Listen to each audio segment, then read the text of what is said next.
পিছনে দেখতে পাচ্ছেন জিন্দাল ইন্ডিয়া লিমিটেড, যেটা কুলাই গ্রামে অবস্থিত, কুলাই এবং পানিয়ারা গ্রামের মাঝামাঝি জায়গায়। সেই জিন্দাল ইন্ডিয়া লিমিটেডের নতুন প্ল্যান্ট গ্যালভানাইজিং এবং পিকলিং প্ল্যান্ট, এই প্ল্যান্ট থেকে যে প্রবল দূষণ ছড়াচ্ছে তার জন্য এলাকার মানুষ ব্যতিব্যস্ত, তাদের প্রত্যেকে অসুস্থ।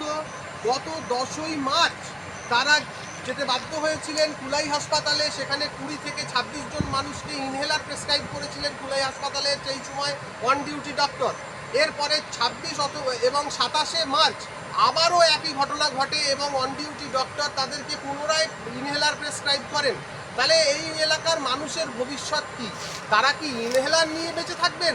তারা কি ভারতের সংবিধানের 21 নম্বর আর্টিকেল রাইট টু লাইফ, তার মধ্যে ক্লিন এয়ার ক্লিন ওয়াটার তাদের জন্মগত মৌলিক অধিকার একজন ভারতীয় হিসেবে, এটা কি তারা পাবে না?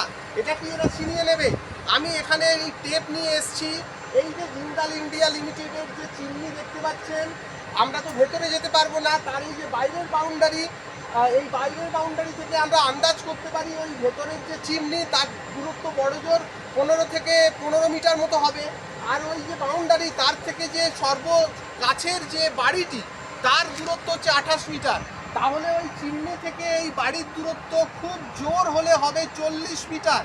সেই 40 মিটার অর্থাৎ ওই যে সিস্টেম থেকে 40 মিটারের মধ্যে একটা রেড ক্যাটাগরি ইন্ডাস্ট্রি হতে পারে না, এটা হাইলি পলিউটিং একটা ইন্ডাস্ট্রি।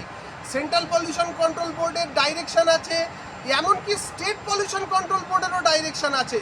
এবং এই সবকে তুড়ি মেরে উড়িয়ে দিয়ে কোনো ধরনের পাবলিক হিয়ারিং না করে, ভাঁওতা পাবলিক হিয়ারিং করে তারা এই কারখানার ছাড়পত্র দিয়েছে স্টেট পলিউশন কন্ট্রোল বোর্ডের হাওড়া রিজিওনাল অফিসের দায়িত্বে থাকা অফিসার। আমরা প্রশ্ন করতে চাই, কিসের বিনিময়ে তিনি এই দায়িত্বটি দিলেন? হাওড়া যে regional office state pollution control বোর্ডের অফিসার, তাকে এই জবাব দিতে হবে। এই জবাব দিতে হবে স্থানীয় প্রশাসনকে, যে কিভাবে এখানকার মানুষের জীবন ব্যতিব্যস্ত করে দেওয়া হচ্ছে। এইটুকুটুকু বাচ্চারা তারা আজকে ইনহেলার নিতে বাধ্য হচ্ছে। এর আমরা বিহিত চাই। এবং একটা স্বাধীন দেশে মানুষ যদি শ্বাস নিতে না পারে, তাহলে না থাকে গণতন্ত্র, না থাকে স্বাধীনতা।